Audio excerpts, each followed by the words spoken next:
From the Windows, Doors, and More studios, your one-stop shop for all your kitchen and bath needs. The Pat Miller Program. WOWO, 92.3 FM and 1190 AM. Depend on it. And welcome back on this Saturday. And as we start the 2 o'clock portion of the program, we rush, fly, hurry to Washington, D.C., inside the Beltway, because that's where we find him. He is the White House correspondent for Real Clear Politics. It's Philip Wegman. Philip, how are you, sir? Not bad, Pat. How are you? I'm as mean as ever, which, is, and I don't know if you know this or not, I don't know how many talk shows that you do, but it's kind of become a prerequisite. It's like it makes me a more robust talk show host, I think, if I have a lousy attitude. Mm-hmm. Pat, I'm going to let the audience have a peek behind the curtain. Okay. And I'm going to say that in my 4 or 5 years doing this show, I don't think I've heard a harsh word from you to me, or more importantly, and I think that this is telling, I haven't heard a harsh word from you to any of your support staff there either. That's kind of a rare thing. Well, yeah, because most people in our line of work, they tend to be so close. It's like a hair trigger to going off the handle. You know what I mean? Mm-hmm. And look, I mean, this is we're talking shop here, so this is inside baseball.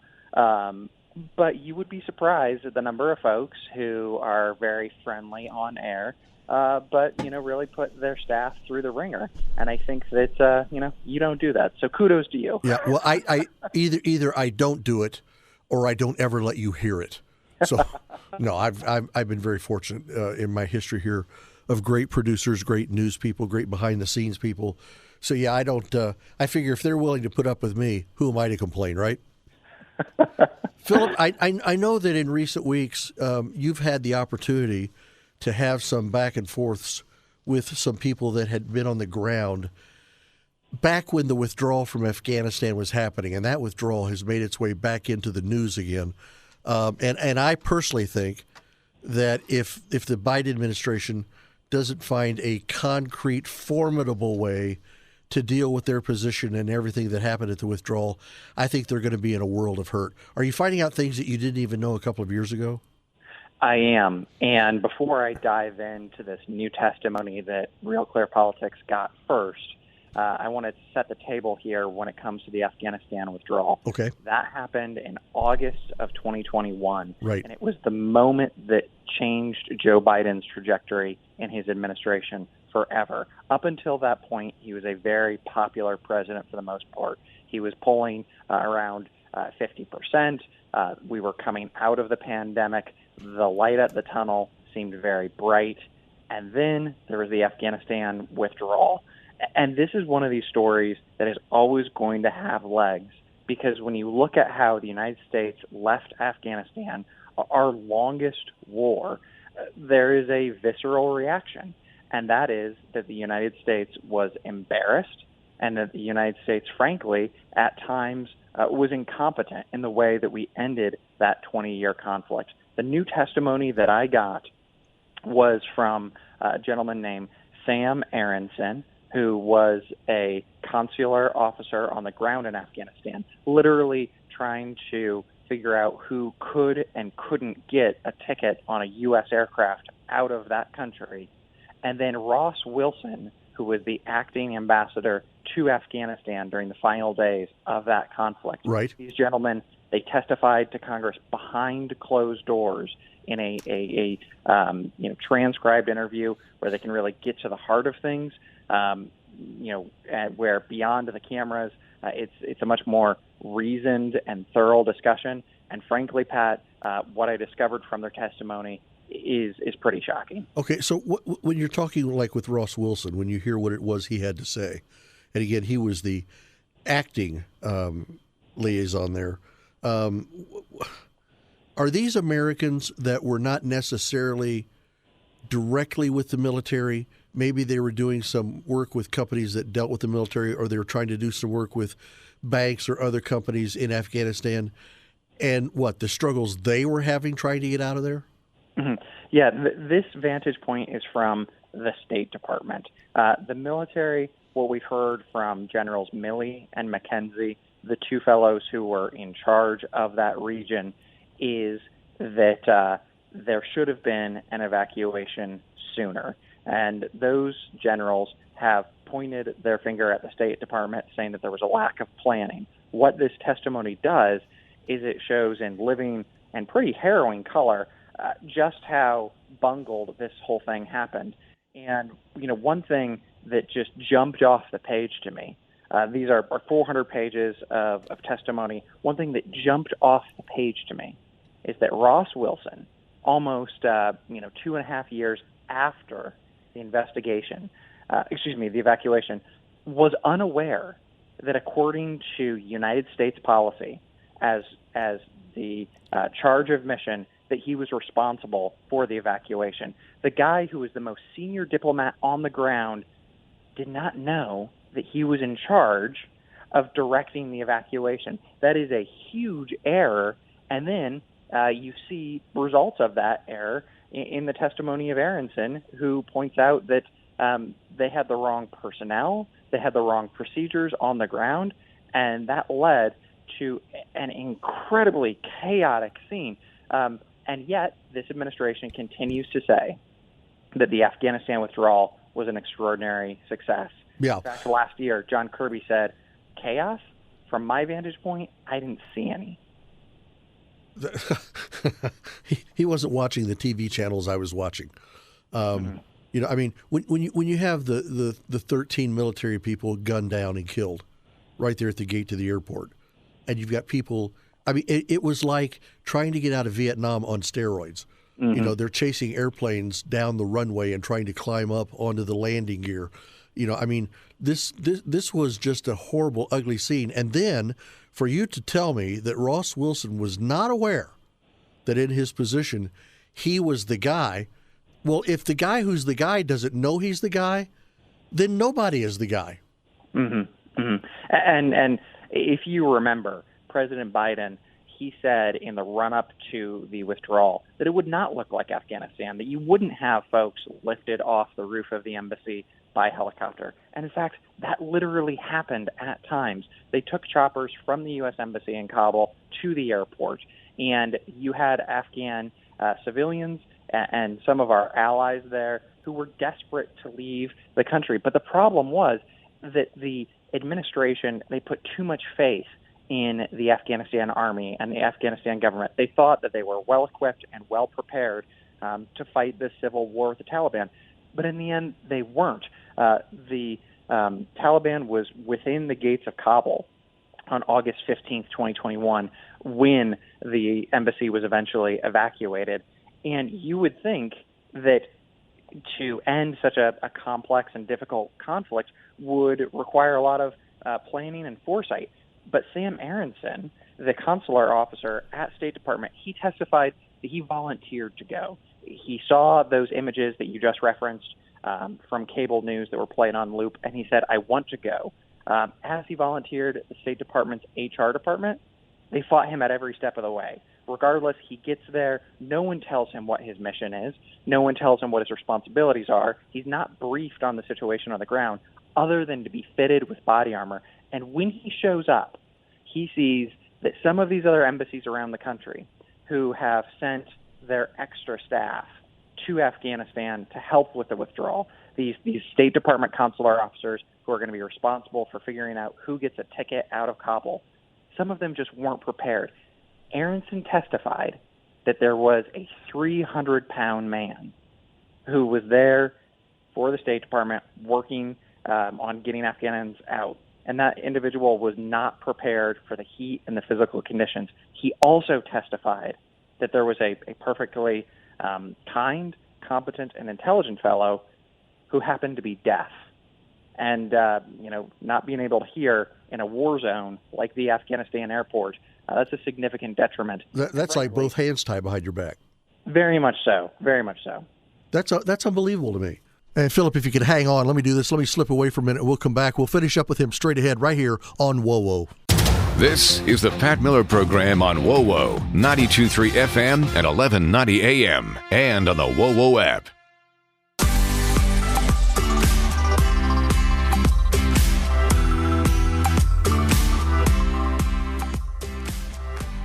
Hey, so welcome back, and welcome back to Philip. So we're picking up on that conversation, Philip, that we started right before our break. So we just threw these people in there. Here you've got Wilson, who's at the head and doesn't really know it, and then you've got everybody else running around like chickens with their heads cut off, because it sounds to me that on the ground at that time, if Wilson's not in charge, nobody's in charge. And then when they look to the White House for help, I remember all I was hearing back then was this president saying, well, this was Donald Trump's withdrawal. We had to do this because of what he said, which is amazing to me. And certainly the previous administration's decision to enter into the Doha Agreement, where they said that they were going to leave by May 15th of 2021, right? That had a significant factor in this. And Wilson testified that agreement undercut the Afghan government at every point. I put this question to former Secretary of State Mike Pompeo, pretty harshly, because a lot of these Trump guys were saying, oh, well, it would have been completely different had we withdrawn according to our timetables. And, I was pretty aggressive in my questioning of Pompeo. His response, point blank, was, well, if the Taliban had broken that agreement more than they already were, for instance, had they attacked American soldiers, we would have just killed them. And that was the type of brutal realpolitik that the former administration was willing to engage in.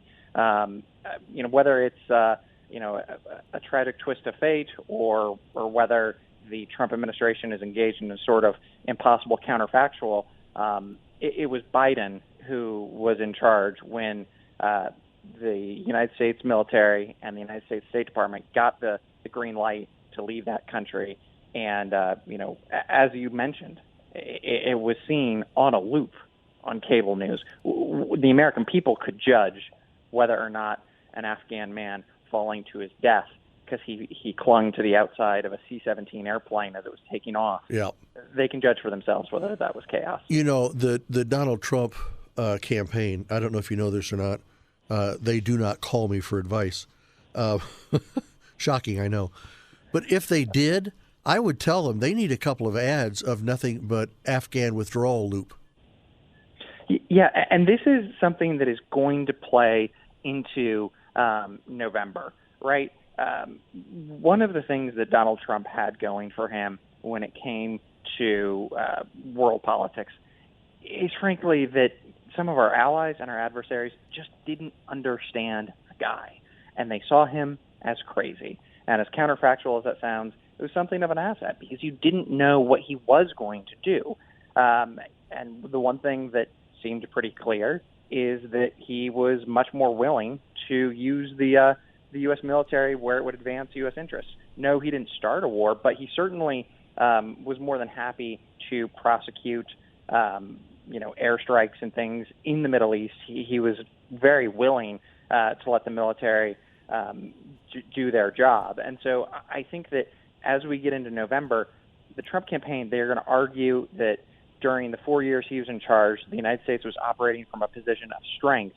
And since then, this will be their argument, the situation in the Middle East with Israel has deteriorated. There's a land war in Europe, and now China is increasingly bold and aggressive. And their argument is going to be, look at how we handled things. We kept our enemies in check. So he was our acting ambassador to Afghanistan, Ross Wilson. But you've already heard and seen testimony from Sam Aronson, who you described to me as he was somebody who was actually on the ground. What kind of visibility did that give him as to what it was that was going on? Mm-hmm. So he was working with one of the individuals named John Bass, who came in and sort of took the evacuation over from Wilson in terms of the day-to-day. And what Aronson's responsibility was, in large part, was determining who actually had a special immigration visa and who didn't, who could get through the gates into the airport and who had to stay on the other side. He recounts telling some Afghans just terrible things. He had to tell one Afghan mother, for instance, that she could enter the airport because she had the appropriate paperwork, but she would have to say goodbye to her husband and possibly never see him again, or she could stay with her husband and live under the Taliban. He talks about how the paperwork that was necessary to get into the airport for people who had been Afghan translators or radio operators, they had special paperwork that the State Department granted them to be allowed entry into the United States, but State emailed that.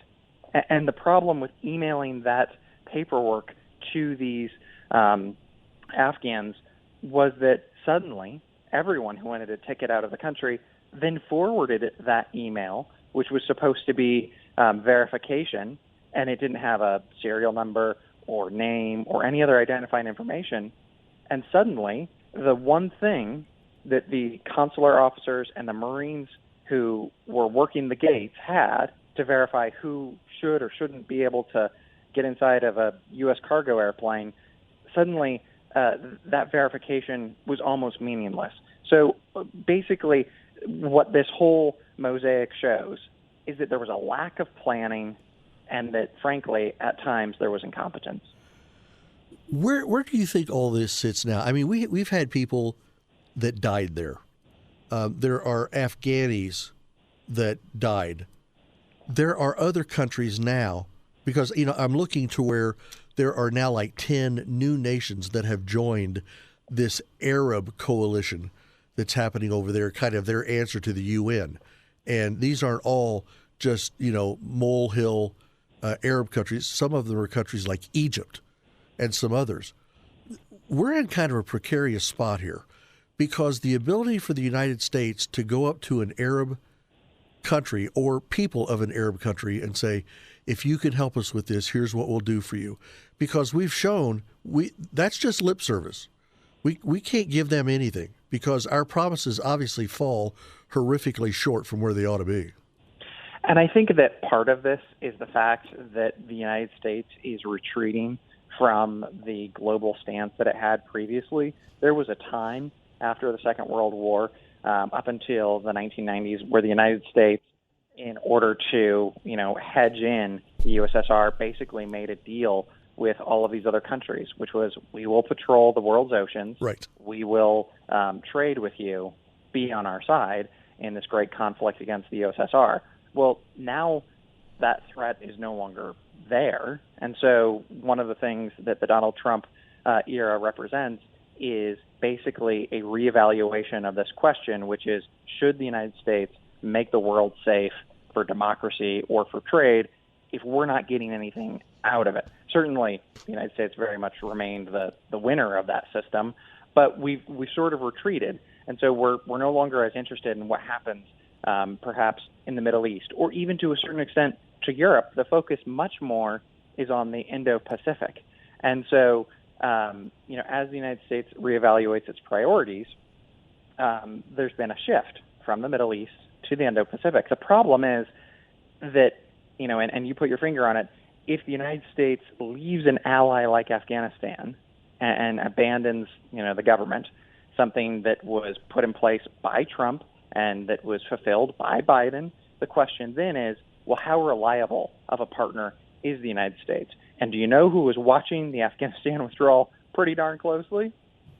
It was Taiwan. Yep. It was NATO member country. Yep. This was a litmus test for whether or not the United States follows up on its. Because whether it's Nancy Pelosi or Joe Biden, when you look at Taiwan, you say, "Hey, hang in there. We're with you all the way." Taiwan's got to be sitting there in their private meetings, there in their councils, and saying, "Okay, what good is that? That's lip service, and we've seen how good that plays." Mm-hmm, mm-hmm. And look, in fairness, the United States had done absolutely everything that it could for the Afghan government there, and the evacuation and the mismanagement there was the culmination of a lot of mistakes that were made over 20 years. Yeah. You can't simply export representative government and hope it goes according to plan. A couple of decades ago, we found out that Russia could not pull off what they wanted to pull off in Afghanistan, and they tucked their tail and ran. And we found out that over a decade, we did exactly the same thing. We're no better than they are. Yeah, and I think that one of the consequences of this is that you have a sort of relativism on the world stage. We saw Trump introduce this when he argued that the United States was no better than Russia because, we have extrajudicial killings of, opponents overseas. And certainly, if you look at Afghanistan, you have a, oranges to oranges comparison. Yep. The USSR invaded. Yep. The United States did as well. And, the result was similar. Exactly similar. Philip, I got to run. I always appreciate you, my friend. But on this Saturday, our time is shot. I look forward to it again next week. Thanks so much for being with us today. Thank you, Pat. And hang on, folks. We'll be back straight ahead right here on WOWO 92.3 FM and 1190 AM.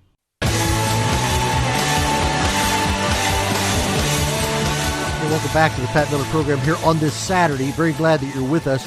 Remember, if you miss any part of the show or you want to hear a segment again, or if you say, you should have heard Pat on Saturday because in his 4 o'clock hour he talked about this and this and this. Well, you can always go and find our podcast. Just go to WOWO.com. That's WOWO.com. Click on programs and then click on the Pat Miller Program, and you will see all of our segments there. There's 3 segments for every week, hour 1, hour 2, hour 3. You can go in and listen to all of it or some of it, and you can send your friends there as well.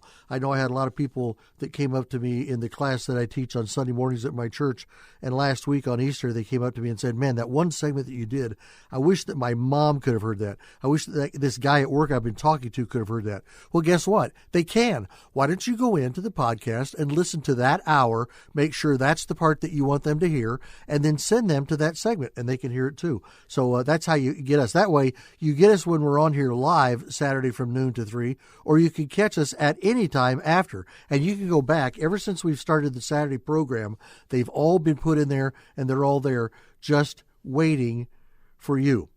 Let me take you to the University of California, Berkeley. A junior and a board member of the Students Supporting Israel, Elijah Feldman, and Sharon Nafelman, a Berkeley sophomore and member of Students Supporting Israel, have spoken out this week because a lot is going on their campus, and now it's trickling down into the high schools. In El Camino Real Charter High School, students protested growing anti-Semitism on their campus with a walkout on Tuesday.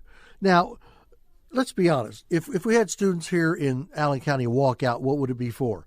We want longer lunch times. We want more lunch options. We want better school bus service. I mean, think of whatever. Hopefully here, and I'm sure that there is some of it. In fact, if you're aware in the school that you go to or that your children goes to, if you're aware of actual anti-Semitism in reality rearing its ugly head here, text me and let me know. 46862. That's 46862. Text the word WOWO and then tell me when and where. Or email me, even when I'm off the air, Pat Miller, all one word, no dots or dashes, Pat Miller at WOWO.com. This walkout at El Camino Real Charter High School there in Woodland Hills followed an alleged incident against 15-year-old Jewish student Danielle Ashed. Now, according to Danielle, who's a student screamed anti-Semitic comments before attacking her a little over a week ago. He called me a dirty Jew, and then I said something out of defense, she said. He said he was going to beat me up, and I didn't believe him until he got up, pushed me, and started punching me repeatedly in the neck and the back. This is a sophomore in a high school, a 15-year-old. Jewish students at El Camino Real did a walkout after this. I was really shocked, she said, because he said he was going to beat me up. Didn't think he was going to do it. I was just sitting there in silence because I was shocked at what was happening, because that never really happened to me before. I was in shock at what was going on. One of her classmates said, I was totally shocked. I couldn't even process what I was seeing. Ashed's father joined the protest, claiming that the school had dismissed their claims and would not elaborate on how the student was punished. In fact, wouldn't elaborate on whether the student was punished. The school thinks that he has more rights than my daughter for protection, her dad said. He has rights to be educated, but my daughter doesn't have rights for her safety? I want from the school promises to protect my daughter, to keep her safe, and to give her a good education. Now, you take your kids wherever they go. If they're here in the city, if they're at Southside or Wayne or if they're at Northside or Snyder or Northrop, or if they're in a county school or a private school, isn't that what we want from our school system for our kids? Forget for just a minute we're talking about California. Pretend it's happening right here. Our kids need to be safe. They need to be absolutely safe. We always scream, we're not testing as well as we should, yada, yada, yada, the kids aren't performing. But let's be honest. If this kind of a threat was hanging over our kids on a regular basis, just how much would they be able to perform up to their potential in what it is that they've learned or should be learning? He says, I want from the school to protect my daughter, to keep her safe, and to give her a good education. In a comment to the station, the school's executive director stated that the student had been disciplined, but suggested that some students simply don't know what they're saying. In other words, they're accusing him of stuff, but he doesn't. They don't know what he's saying. Or maybe he doesn't know what he's saying. Well, then somebody needs to sit him down. I can still remember, and please remember, I went to high school in Indianapolis back in the dark ages, okay? I graduated in 1972. We had 3,000 students in our school, okay? So it was no small thing. I remember on occasion, maybe once a year, some kind of an uproar would come up about something, and so we would sit there, and next thing you know, our vice principal was calling an all-school assembly, and we would all be down there in the auditorium, and he would get up there up front, and he would take time to talk to all of us and tell us. Now, sometimes when he got up and he talked about a certain situation going on, we didn't know what was happening. A scant few of us did, but we weren't in on it. Sometimes all of us knew.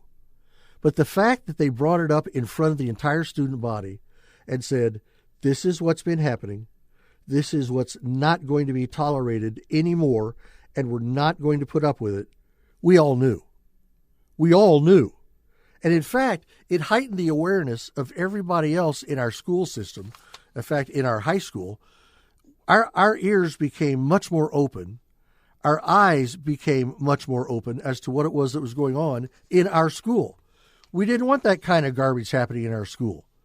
We wanted to make sure that we were safe. I wanted to know I was safe. Okay, I wanted to know that the other kids in my band and in the choir and the kids that were with me in our chemistry lab, I wanted to know that everybody in our school was safe. For us, like in most schools, it wasn't a matter of race or anything.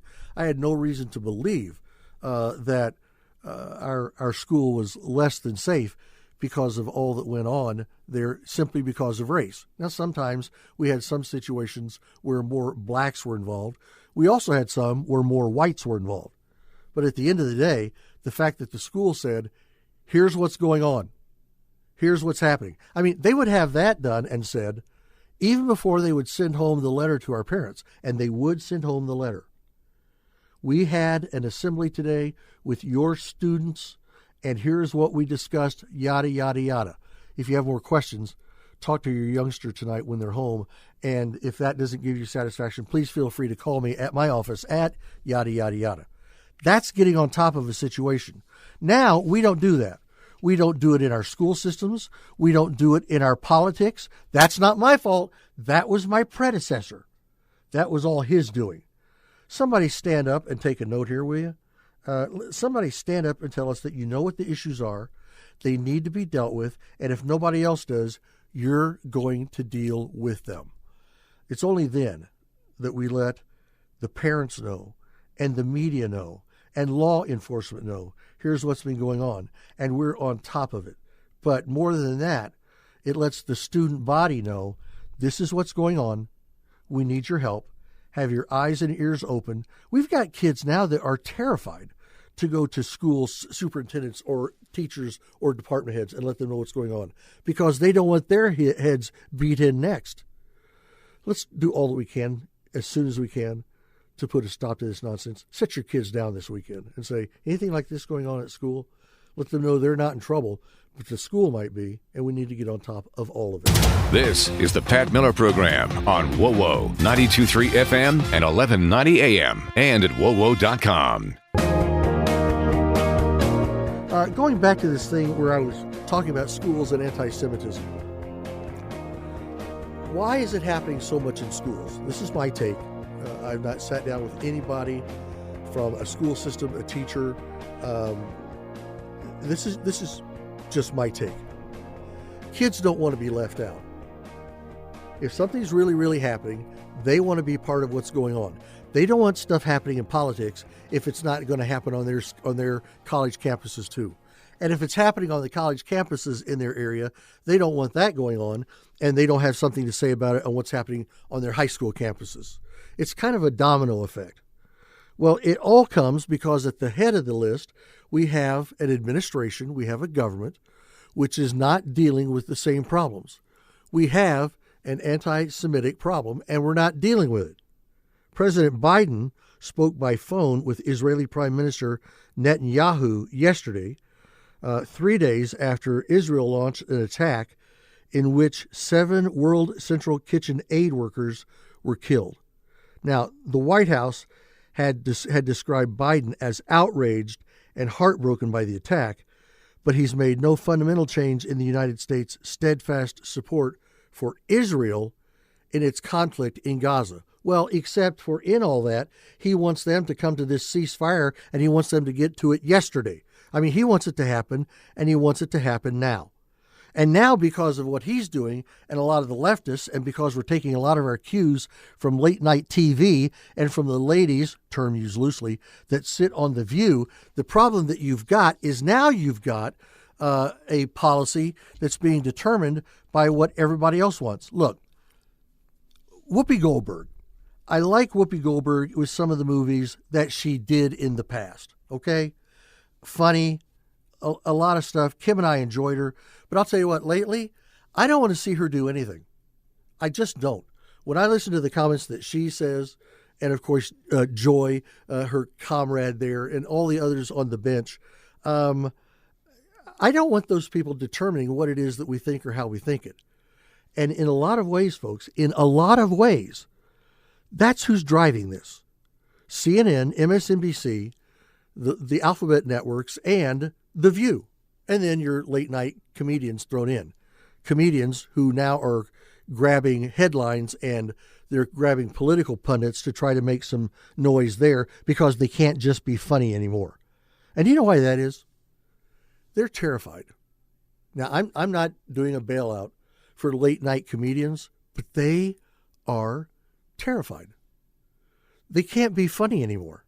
The day used to be there when Johnny Carson or Jay Leno, they were hilarious. They were absolutely funny.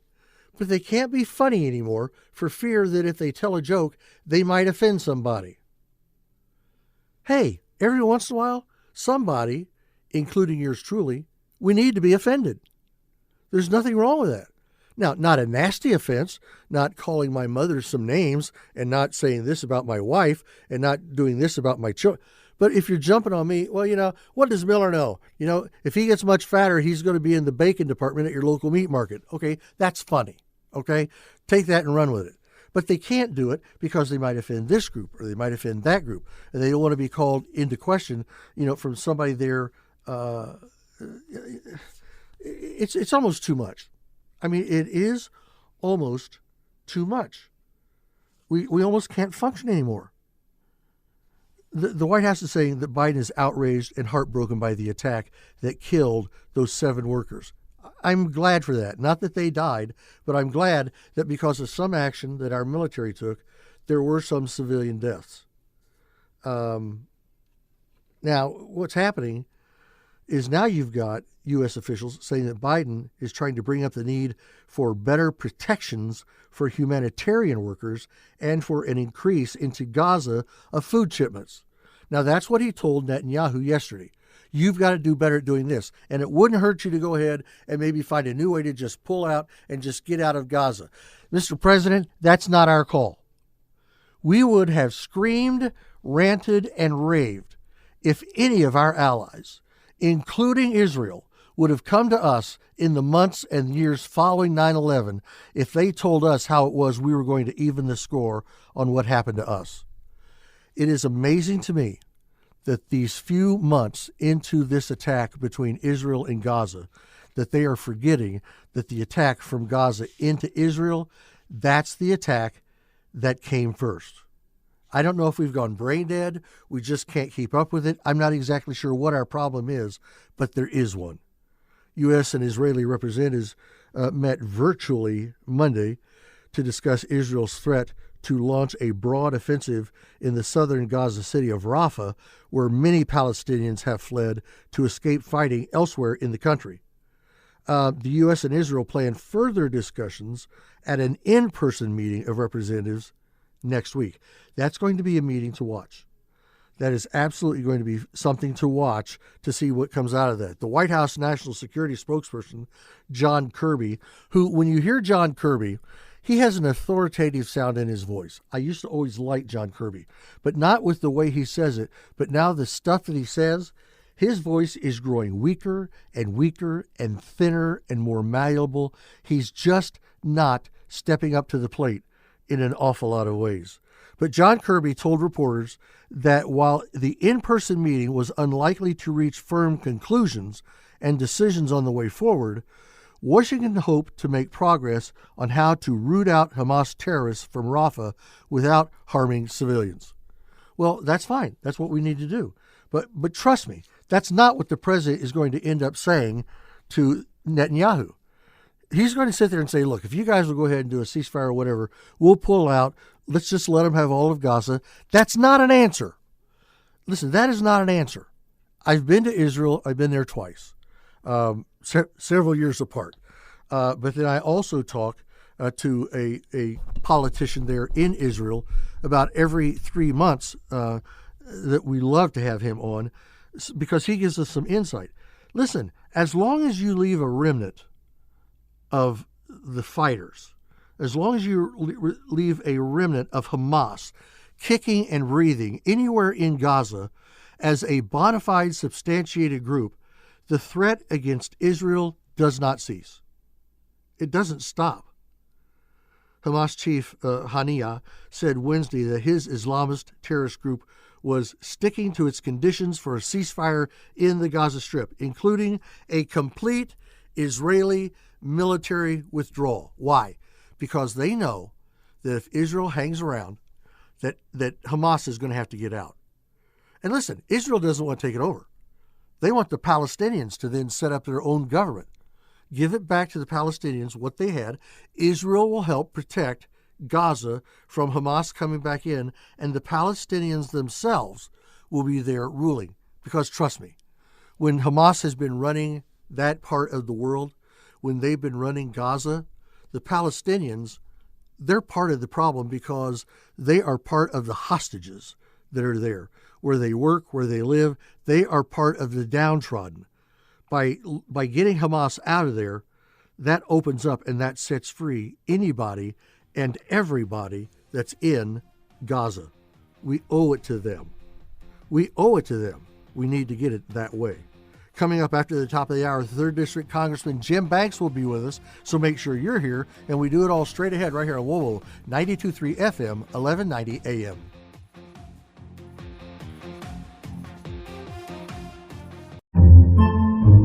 Podcasts by Federated Media.